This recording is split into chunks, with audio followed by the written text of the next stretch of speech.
प्रधानमन्त्री आवास योजना ग्रामीण बिथांखिनि गेजेरजों सरकारि न' मोननो हानाय मुलाम्फागिरिफोरनो सेंसन लेटार राननानै होदों। कक्राझार जिल्ला पटबरजरा महकुमानि सिङाव थानाय काजिगावनि एसडिअ मावख'नि फोथाराव दिनै महामाया रुपसि देबिथला मोनथाम जौगाखां खोन्दोनि सिंनि गासै 2214 सा मुलाम्फा मोनगिरिफोरनो साफा साफायै सेंसन मोननायफोरखौ राननानै हरनायखौ नुनो मोननाय जादों। बे हाबाफारियावनो पटबरजरा महकुमानि एसडिअ दीपज्योति गगैजों लोगोसे 1 नं पटबरजरा बियाबनि एमसिएलए मुनमुन ब्रह्म आरो आसाम प्लेन ट्राइब्स डेभेलपमेन्ट कमिटिनि लेङाइ आफादगिरि बनेन्द्र कुमार मुसाहारिजों लोगोसे पटबरजरा जिल्ला इउपिपिएलनि आफादगिरि प्रसेन कुमार ब्रह्म बिथांमोननि बाहागो लानानै गासै पटबरजरानि मोननो हानाय रांफोरखौ सोरबा दुथां सुबुंफोरनि नोजोरजों जाहाथे थगायजानाङा बेखौ रोखायै बुंथिना होयो। PMAYৰ হেৰিটো গ্ৰামীণৰ কাৰণে আজি মুখ্যমন্ত্ৰী ডাঙৰীয়াই ইতিমধ্যে পলাশবাৰীত হেৰিটো ইনগ্ৰেশ্যনটো কৰিছে। আমাৰ পৰ্বতজৰা আৰু প্ৰচেছবিলাক আৰম্ভ কৰিছে ইতিমধ্যে। গ্ৰাম সভাৰ জৰিয়তে এই চিলেকশ্যনবিলাক হ'ব লাগে আৰু ঠিক সুষমভাৱে দুখীয়া ৰাইজে পোৱাকৈ এইবিলাক হ'ব লাগে। মই পৰ্বতজৰাৰ বিভিন্ন পলিটিকেল পাৰ্টিৰ সদস্যবিলাকক বা নেতা সমাজৰ লগত জড়িত যিবিলাক ব্যক্তি সেই ব্যক্তিসকলক মই অনুৰোধ জনাব বিচাৰিছোঁ, পলিটিকেল পাৰ্টি বা হেৰি ৰিফাৰেঞ্চ নোলোৱাকৈ বা নিকাভাৱে যাতে চিলেকশ্যনবিলাক হয়। ভাৰতৰ দুখীয়া মানুহক নিৰ্মূল কৰিবৰ কাৰণে ভাৰতবৰ্ষৰ ফাইনেন্সিয়েল ইয়াৰ 2025-26 ফাইনেন্সিয়েল ইয়াৰৰ জৰিয়তে এই টকাটো আবণ্টন কৰা দিছে প্ৰধানমন্ত্ৰী ডাঙৰীয়াই। অসমত 3 লাখতকৈ অধিক বেনিফিচিয়াৰী চিলেকশ্যনৰ এটা প্ৰক্ৰিয়া আৰম্ভ হৈছে। প্ৰত্যেকজন এই 3 লাখতকৈ অধিক বেনিফিচিয়াৰীয়ে যাতে পাবলগীয়া ব্যক্তিজন দুখীয়া ব্যক্তিবিলাকে পায়, তাৰ কাৰণে মই সকলো এইটো কামৰ লগত জড়িত সকলো ব্যক্তিসকলক চিলেকশ্যন প্ৰক্ৰিয়াত জড়িত প্ৰত্যেকজন মানুহক অনুৰোধ জনাম যাতে নিকাভাৱে হেৰিটো হয়, চিলেকশ্যনটো হয়।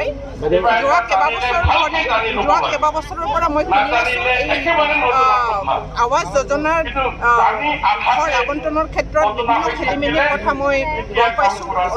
ৰাইজে হেৰি কৰে, কমপ্লেইন কৰে। পৰ্বতজৰাৰ ক্ষেত্ৰত স্পেচিয়েলি মই শুনা পাইছোঁ যে কিছুমান পলিটিকেল পাৰ্টিৰ নাম লৈ DCDC অধ্যক্ষৰ পৰা আৰম্ভ কৰি মেম্বাৰ সদস্য ইত্যাদিবিলাকে বিভিন্ন পলিটিকেল পাৰ্টিৰ BPF নহয় দেই, অন্য পলিটিকেল পাৰ্টিবিলাকৰ সদস্যবিলাকে ঘৰ আবণ্টনৰ ক্ষেত্ৰত 5,000ৰ পৰা আৰম্ভ কৰি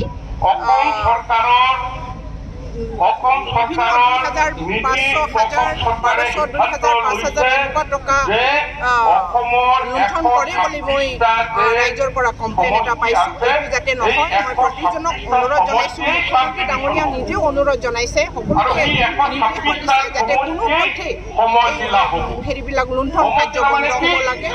এই কমপ্লেইনটো এটা হোৱাটছআপৰ জৰিয়তে এই কমপ্লেইনটো যিয়ে টকাটো লৈছে সেইবিলাকৰ নামত যাতে কমপ্লেইনটো হয়, সেইটোৰ কাৰণে আমাৰ বেনিফিচিয়াৰীবিলাকে সাধাৰণ ৰাইজে যাতে হেৰি হয়, সজাগ হয়, তাকে মই সাধাৰণ ৰাইজকো মই অনুৰোধ জনাম। আৰু মই এটা কথা ক'বলৈ পাহৰি গৈছোঁ ইয়াতে যে লাষ্ট কিস্তিটো এই যোৱা 2018-19 যিবিলাক লিষ্টিং কৰা হৈছিলে বেনিফিচিয়াৰী, সেই বেনিফিচিয়াৰীবিলাক ঘৰ আবণ্টন পাইছে। সেইবিলাক ঘৰৰ লাষ্ট কিস্তিটো ইতিমধ্যে পোৱা নাই বুলি বিভিন্ন লোকে বিভিন্ন হেৰিয়ে বেনিফিচিয়াৰীয়ে কমপ্লেইন এটা আছে। এই কমপ্লেইনৰ কথা মই ক'বলৈ পাহৰি গ'লোঁ।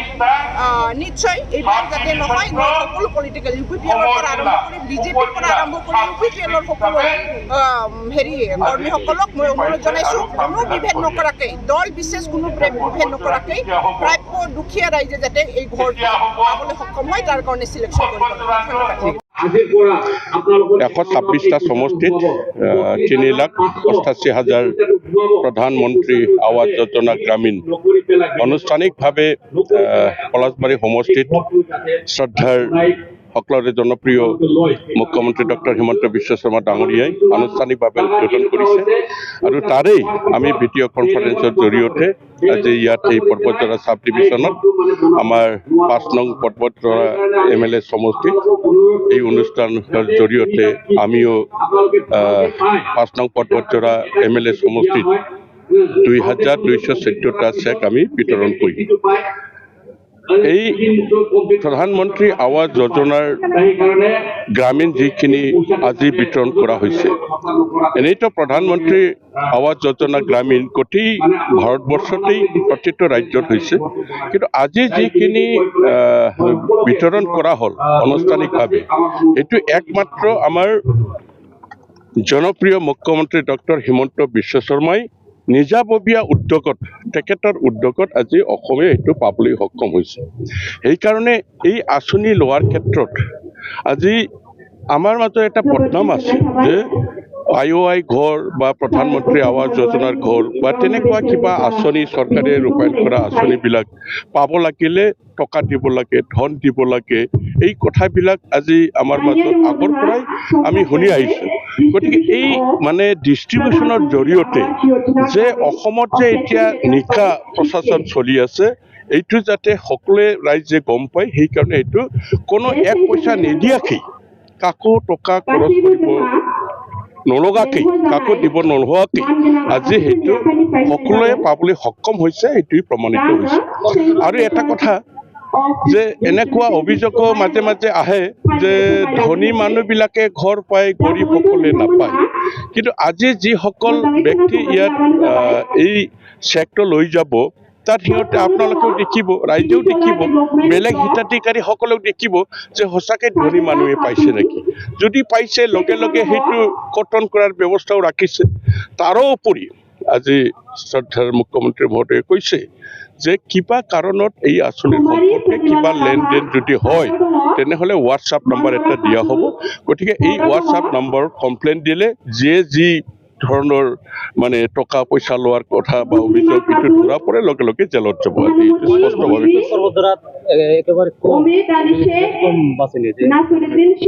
কি ক'লে পৰ্বতজৰা সমষ্টিত একেবাৰে পৰ্বতজৰা সেইটো বেলেগ, মই কৈছোঁ কথাটো বেলেগ কথা ভাবিব নালাগে। উন্নতি গোটেই অসমত উন্নতি হৈছে, পৰ্বতজৰাতো উন্নতি হৈছে, ৰাস্তা ঘাট যথেষ্ট ভাল হৈছে, ৰাস্তা ঘাট আৰু বিভিন্ন আঁচনিবিলাক, খোৱা পানীৰ আঁচনি যেনেকুৱা জল জীৱন আঁচনি, এইবিলাক আঁচনিবিলাক হৈছে। মই কথাটো কৈছোঁ যে পৰ্বতজৰা এজ এ চাব ডিভিশ্যন, পৰ্বতজৰা এজ এ চাব ডিভিশ্যন যিখিনি ইনফ্ৰাষ্ট্ৰাকচাৰ ডেভেলপমেণ্ট হ'ব লাগিছিল, সেইটোতো আপোনালোকে নিজেও দেখিছে হোৱা নাই। আমাৰ ইয়াত ট্ৰেজাৰী অফিচ নাই পৰ্বতজৰাত, আমাৰ ইয়াত পৰ্বতজৰা চাব ডিভিশ্যন চলোৱাৰ কাৰণে ষ্টাফ নাই, আমাৰ ইয়াত এটা চাব ডিভিশ্যনত জেনেৰেলি চিভিল হস্পিটেল থাকে, এইবিলাক নাই, ট্ৰেজাৰী অফিচ থাকে, এইবিলাক নাই, কোৰ্ট কাছাৰী থাকে, এইবিলাক নাই। মানে পৰ্বতজৰা চাব ডিভিশ্যন হিচাপে যিখিনি ইনফ্ৰাষ্ট্ৰাকচাৰ থাকিব লাগে, যিখিনি আন্তঃগাঁথনি থাকিব লাগে, সেইটো নাই বুলি কৈছোঁ। পৰ্বতজৰা উন্নতি হোৱা নাই বুলি কোৱা নাই।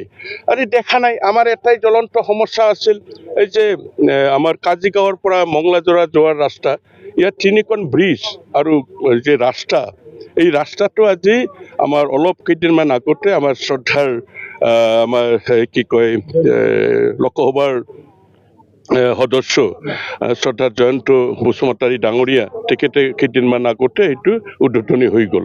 এই 3টা ব্ৰিজৰ লগতে ৰাস্তা হোৱাৰ লগে লগে বিশেষকৈ আমাৰ ইয়াত একেবাৰে বেয়া ৰাস্তা, এই কথাটো প্ৰায় নোহোৱা হৈ যাব।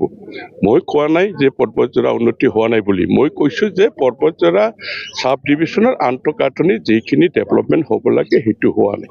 পূৰ্বে 1,30,000 টকা আবণ্টন দিয়া হৈছিল, এইবেলি পইচা বৰা হ'ব নেকি ঘৰৰ বাবদ? না, সেইটোতো স্পষ্ট কৈছে। প্ৰথম কিস্তিত আজি 3,80,000 চামথিং ইয়াত প্ৰথম আবণ্টন দিয়াৰ লগে লগে প্ৰথম কিস্তি 37,500 টকাটো আজি ৰিলিজ কৰিছে বুলি কৈছে। কিছু ধন আজি সোমাব, কিছু অহাকালি সোমাব, কিছু পৰহি দিন সোমাব, কাৰণ ইমানবিলাক বেংকতো বেলেগতো কাম থাকে। কালি পূৰ্বতকৈ পইচা পাৰিব নেকি? পইচাটো ধৰক এটা ফিক্স আছে আমি যিখিনি শুনিছোঁ বা যিখিনি মই জানো যে 1,30,000 এটা প্ৰধানমন্ত্ৰী আৱাস যোজনাৰ ঘৰৰ এমাউণ্টটো আৰু সেইটো 3টা কিস্তিত সেইটো ৰিলিজ কৰে। আজিৰ পৰ্বতজোৰা বিধানসভা সমষ্টিৰ অন্তৰ্গত PMAYG গ্ৰামীণৰ চেংচন লেটাৰ ডিষ্ট্ৰিবিউশ্যনৰ হিতাধিকাৰীক চেংচন লেটাৰ ডিষ্ট্ৰিবিউশ্যনৰ যি প্ৰগ্ৰাম আৰম্ভ কৰা হৈছিলে এই অনুষ্ঠানৰ উপলক্ষে আমি সকলোলৈকে ধন্যবাদ জ্ঞাপন কৰিছোঁ। আমাৰ ইয়াতে আমাৰ মানে এই প্ৰগ্ৰেমটো বা এই অনুষ্ঠানখিনি চেৰিমনিয়েলি আনুষ্ঠানিকভাৱে অসমৰ মাননীয় মুখ্যমন্ত্ৰী ডাঙৰীয়াই পলাশবাৰীৰ পৰা এয়া কৰিছিলে আৰু সেইখিনিক আমি আমাৰ প্ৰত্যেকটো সমষ্টিতে লাইভ ষ্ট্ৰিমিং কৰি সকলোলৈকে প্ৰদৰ্শনৰ ব্যৱস্থা কৰা হৈছিলে। এই অনুষ্ঠানত আমাৰ পৰ্বতজোৰাৰ পৰা আজিৰ দিনত আমি 2,214জন বেনিফিচিয়াৰীৰ কাৰণে চেংচন লেটাৰ দিয়া হৈছে। তাৰ ভিতৰত আমাৰ টাৰ্গেট আছে 4,000 কিমানখিনি, এইখিনিৰ ভিতৰত 2,214খনৰ আজিৰ ডেটলৈকে চেংচন লেটাৰ প্ৰস্তুত কৰা হৈছে। পৰ্যায়ক্ৰমে পিছত যিসকলৰ প্ৰকৃততে ডিজাৰ্ভ কৰে PMAYG হাউচ পাবৰ কাৰণে তেখেতলোকক পৰ্যায়ক্ৰমে সকলোকে নিৰ্বাচিত কৰি যাতে মানে নিয়ম কানুনৰ ভিতৰত যিখিনি পৰে তেওঁলোকক চিলেকশ্যন কৰিবলগীয়া আছে তেখেতলোকক আমি সকলোকে দিয়াৰ ব্যৱস্থা গ্ৰহণ কৰোঁ। আজিৰ অনুষ্ঠানত আপোনালোকে অংশগ্ৰহণ কৰাৰ বাবে সকলোকে ধন্যবাদ জ্ঞাপন কৰিছোঁ।